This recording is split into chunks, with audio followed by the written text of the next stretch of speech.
और शायद मान्यवर साहब ने भी नहीं सोचा होगा कि नारा लगेगा कि हाथी नहीं गणेश है ब्रह्मा विष्णु महेश से सारे लोग निकाल दिए जाते हैं और आरएसएस का वो बैठा हुआ है अभी तक वहाँ।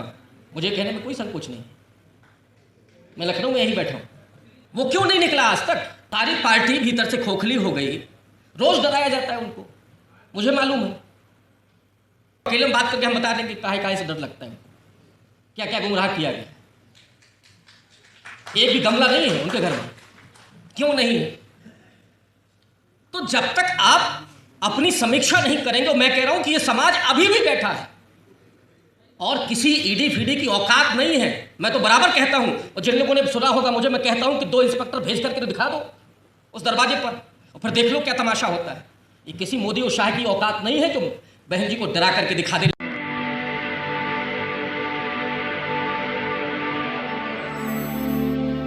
जय भीम, नमो बुद्धाय। साथियों, चूंकि समय बहुत कम है इसलिए मैं सम्मानित मंच और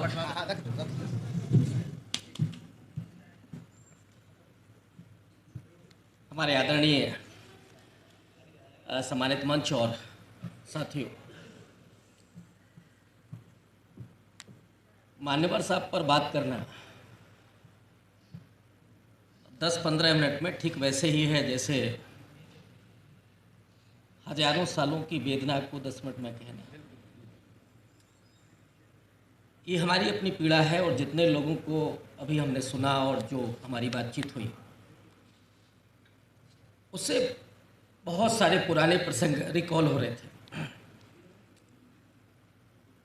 अब मैं थोड़ी समीक्षात्मक बात करूंगा, और इसलिए कि पेशे से अध्यापक हूं, और दूसरा जो विषय है हमारा, आज लोकतंत्र जहां पहुंच गया है,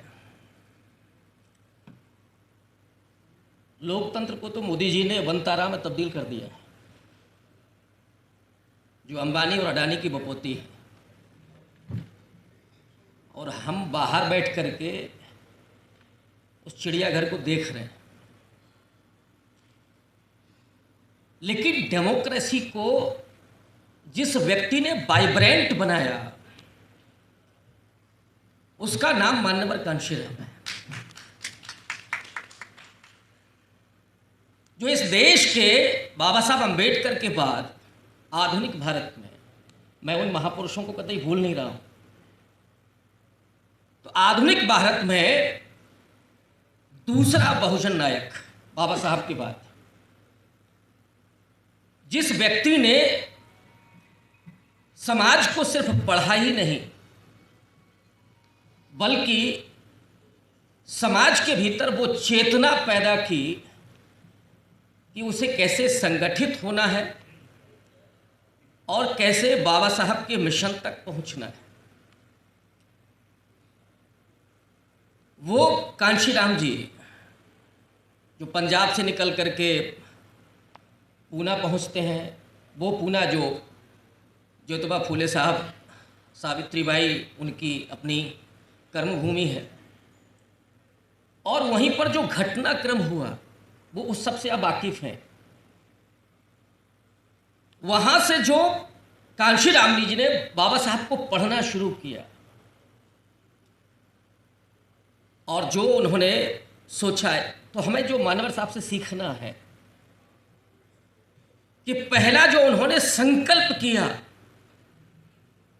कि असल में हमें करना क्या है, बाबा साहब को पढ़ना और घर पर वो चिट्ठी भेजना, लंबी चिट्ठी, कि अब हम लौट करके नहीं पहुंचेंगे, ना शादी करेंगे, ना घर परिवार बनाएंगे। कांशीराम जी की माँ पहुंचती हैं मनाने के लिए, और हर माँ ये चाहती है कि बेटा अगर नौकरी से लग गया है तो घर परिवार बसाए। लेकिन कांशीराम है कि रात में सिर्फ पढ़ रहे हैं, माँ को नहीं मालूम है कि क्या। तो माँ ने पूछा कि कसिया, इन किताबों में ऐसा क्या लिखा है जो तू रात रात भर जाग करके पढ़ता है? कांशीराम जी ने जवाब दिया कि माँ, इसमें सत्ता की चाबी है। बाबा साहब को पढ़ रहे थे। और जीवन में तय किया कि घर ही लौटना ही नहीं है, परिवार बनाना ही नहीं है, बल्कि कभी संपत्ति भी इकट्ठी नहीं करनी है। 9 अक्टूबर 2006 को जब मानवर साहब इस दुनिया से विदा हुए तो वही शायद अटैची उनके पास होगी जो वो लेकर के चलते थे, जिसमें एक जोड़ी कपड़ा होता था। कभी कुछ नहीं जोड़ा। और इतने गरीब समाज से, जो वंचित समाज, जो दिन भर किसी तरीके से मेहनत मजदूरी करता है और शाम को खाता है, उन लोगों से भी चाराना आठाना उन्होंने चंदा वसूल किया। लेकिन वो मादा था। मुझे एक घटना याद आती है पूर्वांचल की। जब मानवर साहब वहाँ बात करके आए तो वो जो महिलाएं थीं जो खेत काटने के लिए जाती थीं, रोज एक पूरा बचा करके रखती थीं और उसको कूटने के बाद बेच करके 1 रुपया मानवर साहब के लिए रखती थी। ऐसे ये मिशन खड़ा हुआ है। उन्होंने जिस बात को समझा कि आज़ादी के बाद जहां संविधान ने, बाबा साहब अंबेडकर ने या उस दौर की राजनीति ने जहां पहुंचा दिया, राजनीतिक आज़ादी तो मिल गई। और खुद बाबा साहब अंबेडकर ने 25 नवंबर 1949 के भाषण में जो कहा था कि 26 जनवरी 1950 को हम राजनीतिक रूप से एक होने जा रहे हैं। एक वोट, एक व्यक्ति और एक मूल्य। आज चाहे रिक्शे वाला हो, चाहे मजदूर हो या अंबानी और अडानी हो, सबको लाइन में लग करके वोट डालना और हर वोट की कीमत एक है। लेकिन सबसे बड़ी चुनौती है सोशल डेमोक्रेसी की, आर्थिक समानता की, सामाजिक लोकतंत्र की। सबसे बड़ी चुनौती इसलिए कि जिस समाज में हजारों साल से वो भेदभाव, शोषण, अन्याय व्याप्त रहा हो, जिस ब्राह्मणवाद ने एक बड़े समाज को अशिक्षित बना करके रखा, निरीह बना करके रखा, कमजोर बना करके रखा, उस समाज को अगर वो अवसर नहीं दिया गया, अगर सामाजिक रूप से उसे मुक्त नहीं किया गया, तो ये जो राजनीतिक आज़ादी है, ये जो पॉलिटिकल डेमोक्रेसी है, ये खतरे में पड़ जाएगी। मानवर साहब के सामने वो चीज़ थी। उन्होंने देख लिया था 10-15 साल के भीतर ही। और ये अजीब इत्तेफाक है, बाबा साहब का सार्वजनिक जीवन भी 40 साल का। मैं अभी बैठे बैठे जोड़ रहा था, 1916 से लेकर के और 1956 तक। और मान्यवर साहब का जरा जीवन देखिए, 1965 से लेकर के 2006 तक, करीब करीब 4 दशक दोनों लोगों को मिला। बाबा साहब को वो अवसर नहीं मिला कि वो राजनीति में उतनी बड़ी ताकत पैदा करते। उनके सामने बड़ी चुनौतियां थीं। जो लोग ये कहते हैं कि बाबा साहब राजनीतिक रूप से असफल हो गए, मैं कतई सहमत नहीं हूं। वो क्या क्या करते उन 4 दशक में, शैक्षिक क्षेत्र में करते, सामाजिक क्षेत्र में करते, राजनीतिक क्षेत्र में करते, धार्मिक क्षेत्र में करते। उन्होंने जो किया, जो सैद्धांतिक रूप से समाज को समझ करके जो लिख दिया, जो किताबें लिख दी, और जाते जाते 2-3 बातें मूल रूप से कि एक तो राजनीति का भी उन्होंने इशारा कर दिया, आरपीआई का गठन करके,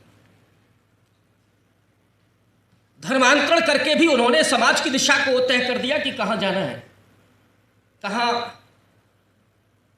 से यह मुक्ति संभव है। और जब धर्मांतरण पर मैं विचार करता हूं तो आज मुझे जो दिखता है, मुझे लगता है कि बाबा साहब से ज्यादा दूरदर्शिता उस दौर में किसी भी पॉलिटिशियन के पास नहीं थी, इंक्लूडिंग गांधी और नेहरू, लोहिया। और ये नाम मैं इसलिए ले रहा हूं कि ये उस समय के बहुत प्रबुद्ध नाम है, जो सब विदेश से पढ़ के आए थे। लेकिन बाबा साहब ने उस समय, और वो लंबी यात्रा है, 21 साल इंतजार किया उन्होंने। वो चाहते तो 1935 में ही बौद्ध धर्म ग्रहण कर सकते थे, लेकिन अपने समाज को तैयार करने के लिए, और ये बात खुद मानवर साहब कह रहे हैं,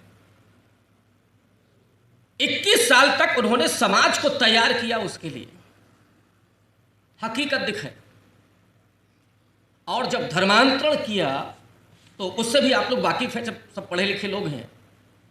मैं जिस बात को रेखांकित करना चाहता हूं कि बाबा साहब ने उस समय इस बात को समझ लिया था कि जो सावरकर और हेडगेवार का हिंदुत्व है, ये आगे चल करके एक बड़ी चुनौती बनने जा रहा है।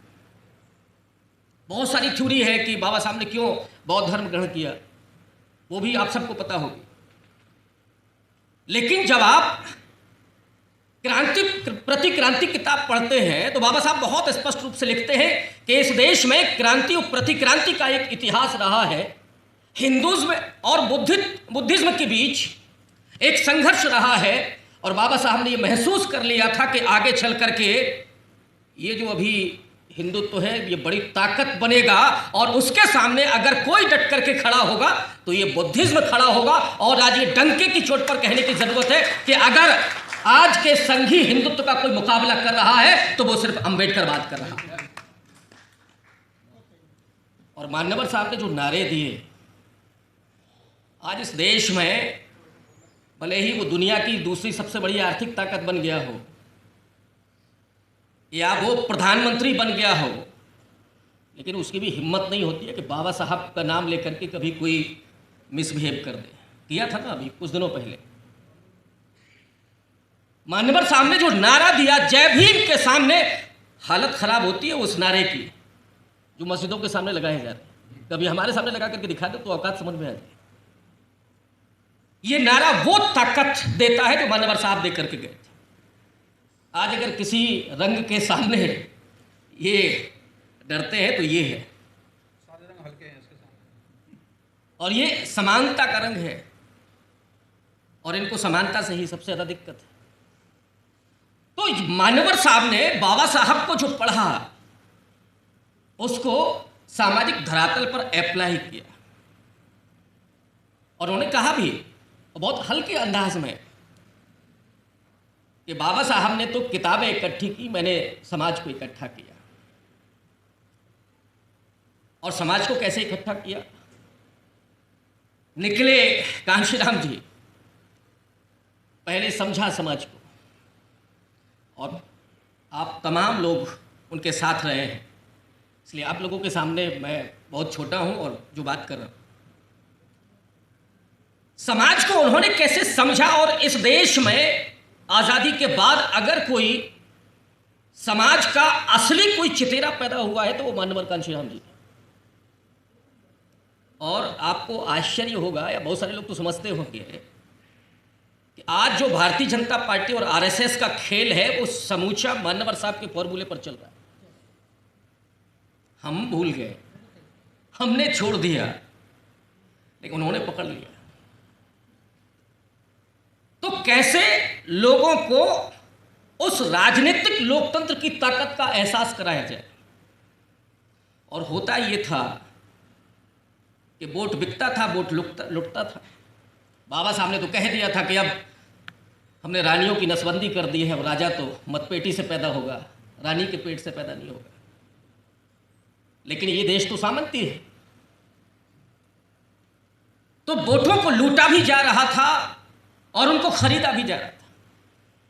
मान्यवर साहब से किसी ने कहा कि हमारा तो 2 रुपए में बिक जाता है, और मैं उस समाज को कतई क्रिटिसाइज नहीं करता, उस व्यक्ति को। जो लोग आज कह रहे हैं कि वो 5 किलो राशन में बिक रहा है, जरा उसकी मजबूरी जा करके देखिए। और जिनको चिंता ये है कि वो कैडर क्या कर रहा है, वामसे का कैडर, मैंने अभी इन 2 साल में लखनऊ में एक मोटरसाइकिल में बिकते हुए देखा है। ये मैं बात में बहुत पीड़ा के साथ कह रहा हूँ।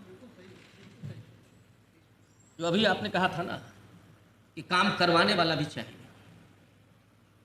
वो क्या करेगा? जिसने अपने पूरे जीवन को दे दिया मान्यवर साहब को, समाज के लिए, मिशन के लिए, पार्टी के लिए, अगर उसके पास कोई काम करने के लिए भी नहीं है, घर में उसके लिए अनाज नहीं है, दाम नहीं है, रोजगार नहीं है, तो वो क्या करेगा? हमने देखा कि उन्होंने अगर 100 लोगों को ट्राई किया तो 40 लोग हमारे बिके, जिनको एक एक मोटरसाइकिल दी गई, 5-5 हज़ार रुपया दिया गया और कहा गया कि सारा वोट लेकर के बीजेपी की तरफ आइए। मैं उसको दोष नहीं देता, समाज को।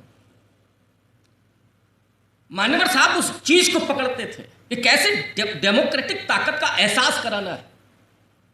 जब लोगों ने कहा कि वो तो बिक जाता है, उन्हें मालूम था कि अब हम कुछ कर भी नहीं सकते हैं, तो उन्होंने जहां कनेक्ट किया, उन्होंने लोगों से कहा कि वोट बेचना ठीक वैसे ही है जैसे अपनी बहू बेटी की इज्जत बेचना, ये नहीं बेचना है।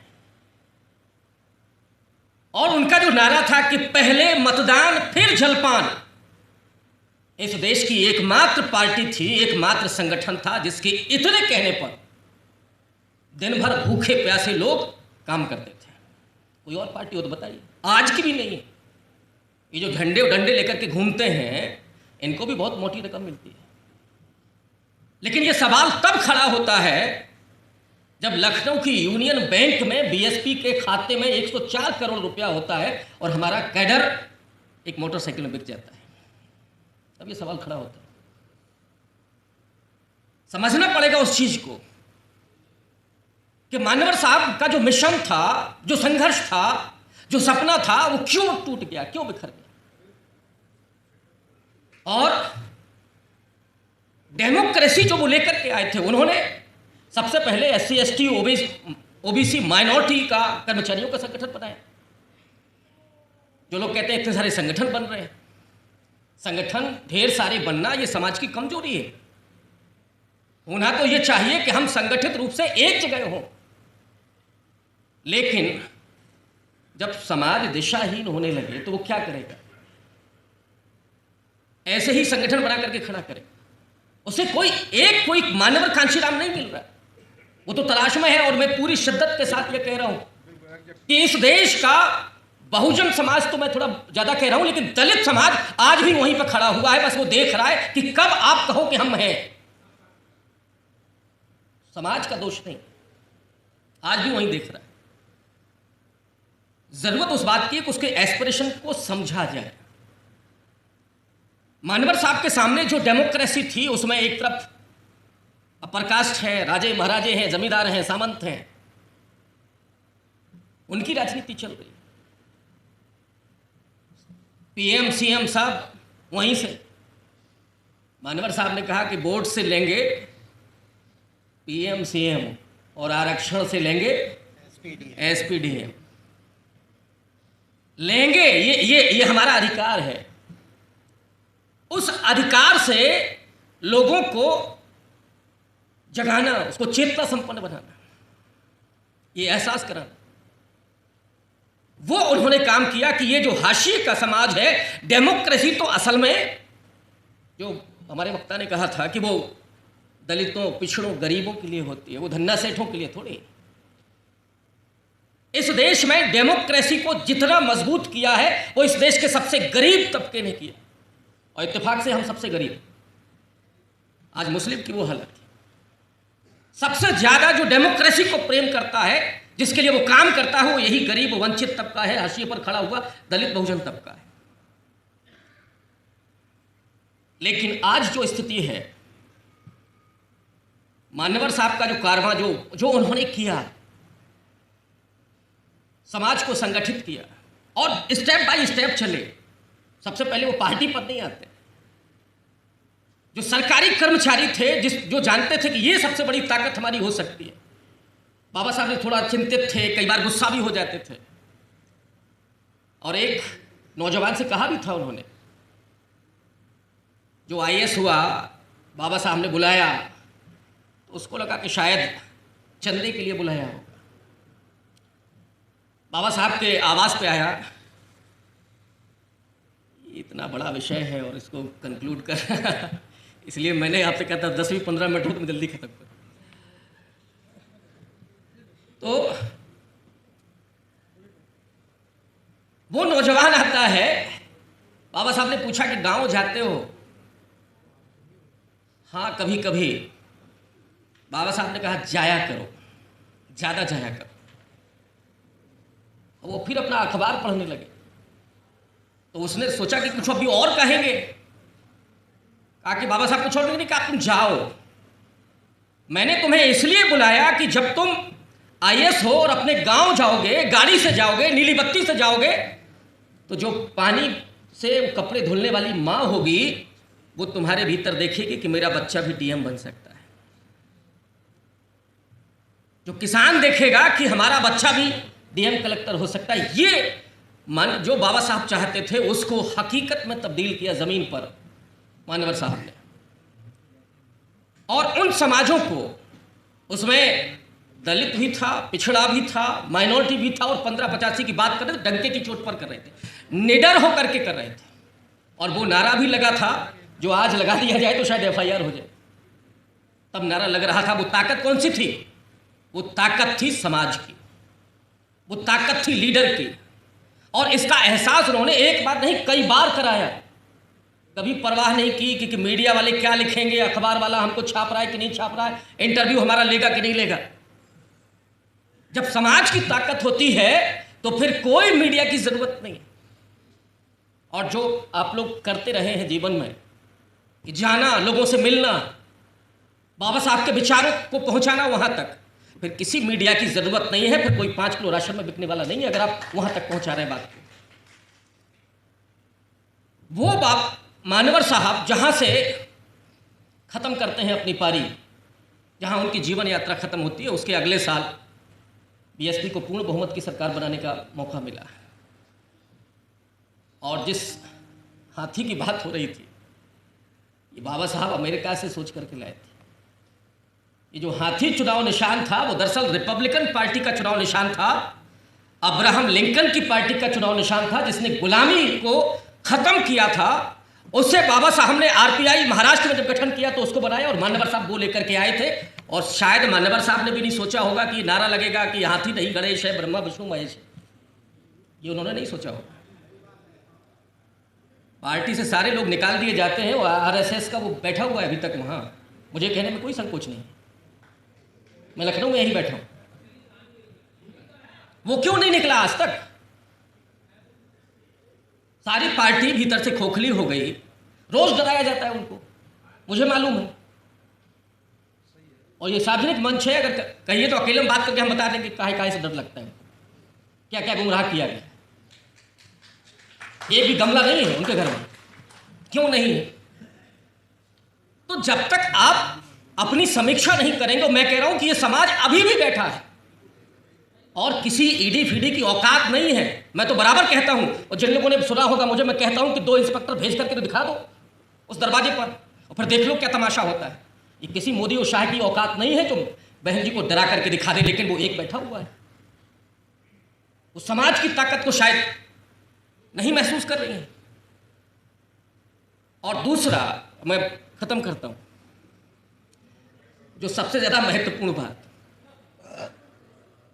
कि अगर हम 90 के दशक की राजनीति के बारे में ही बात करेंगे तो शायद उस तरह से पॉलिटिकली सक्सेस नहीं हो सकते।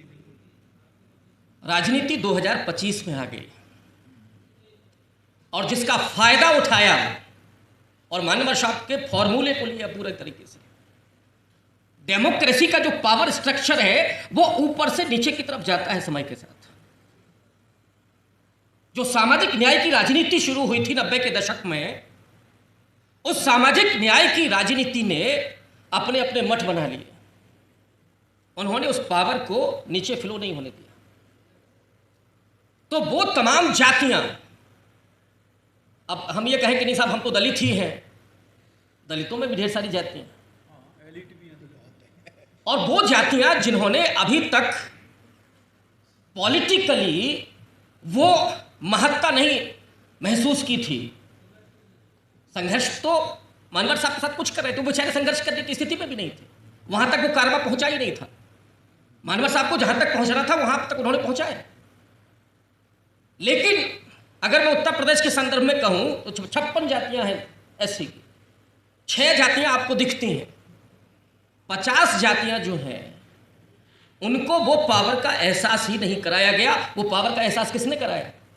जिसने कराया वो पहुंच गया। नहीं, अभी ये 50 की मैं बात कर, उन्होंने कराया, उन्होंने लिया, उन्होंने मुखौटे पैदा किए, चमचे पैदा किए अपने यहाँ, अब वो लेकर के चले गए। तो ये समझने, ये दरअसल डेमोक्रेसी का और ज्यादा वाइब्रेंट रूप और जो पावर है उसका फ्लो और नीचे हो रहा है। अति पिछड़ी जातियां या जो दलितों की बहुत कमजोर जातियां हैं, जब तक उनको आप साथ नहीं जोड़ेंगे तब तक बाबा साहब का मिशन या मानवर साहब का कारवा पूरा नहीं हो सकता। हमें उनको अपने हृदय से लगाने की जरूरत है। हम क्यों नहीं करेंगे? वाल्मीकि समाज के साथ क्यों हम नहीं खड़े होंगे? हम मुसहर समाज के साथ क्यों नहीं खड़े होंगे? कंजर समाज के साथ क्यों नहीं खड़े होंगे? हम मानवर साहब ने तो इतना इतिहास दे दिया, इतना लिटरेचर सृजित किया, इन तमाम जातियों के इतिहास को हमें दिया, लेकिन हम शायद वहीं रुक गए। वो जो सत्ता होती है ना, सत्ता आने के बाद वो मिशन और कारवां रुक गया और हम भटक गए। ज़रूरत उसको फिर से आगे बढ़ाने की है। और मैं ये कतई नहीं कह रहा हूँ कि अब वो आ नहीं सकता वापस। लोग आज पहले से ज़्यादा प्रताड़ित हैं। लोग आज ज़्यादा आपकी तरफ उम्मीद लगा करके देख रहे हैं। लोग ज़्यादा चाहते हैं कि काश, अभी आकाश को लेकर के लोकसभा चुनाव के पहले दिल्ली के कम से कम 5 पत्रकारों ने मुझसे फ़ोन करके पूछा कि मैं तो नाम ले लेता हूँ, कि आकाश भारी पड़ेंगे चंद्रशेखर पर क्या? मैं कहा लग रहा है। तो जो नौजवान उम्मीदें पैदा कर रहा था, अब हमें नहीं समझ में आता। मैं तो लखनऊ में 18 साल से हूँ, लेकिन मेरा कभी कोई न संपर्क रहा, न कभी मुझे बुलाया गया। मैं गया जरूर, लेकिन कभी मिल नहीं पाया। तो मुझे नहीं मालूम है कि क्यों निकाला गया, लेकिन उम्मीदें वो नौजवान पैदा कर रहा था। मैं इतना जरूर कह सकता हूँ, एक पॉलिटिकल एनालिस्ट के तौर पर भी और एक समाज के व्यक्ति के तौर पर भी, तो ज़रूरत उस चीज़ को फिर से शुरू करने की है। और ये समाज ना रुका है, समाज ना झुका है, न कभी झुकेगा। और मैं ये जानता हूँ कि आज की ये गोष्ठी भी उसी कारवां का हिस्सा है। और मानवर साहब का वो जो सपना था, बाबा साहब का जो मिशन था, वो आज नहीं तो कल पूरा जरूर होगा, क्योंकि वक्त बदल सकता है। अगर आपको लगता है कि हमारा काम बहुजन समाज के लिए महत्वपूर्ण है, तो आप हमें आर्थिक सहयोग के लिए सीन दिखाए गए QR कोड स्कैन और फोन पे और गूगल पे और UPI और बैंक अकाउंट में कर सकते हैं। फोन पे, गूगल पे 9250529129, UPI 9250529129@YBL। Bank account state bank of India AC 1042994628, IFSC code SBIN 00066563। आपका छोटा से छोटा सहयोग समाज और हमें और मजबूत करेगा, जिससे हमें बहुजन पत्रकारिता में और निष्पक्ष बनाने में मजबूत करेगा। जय भीम, जय भारत।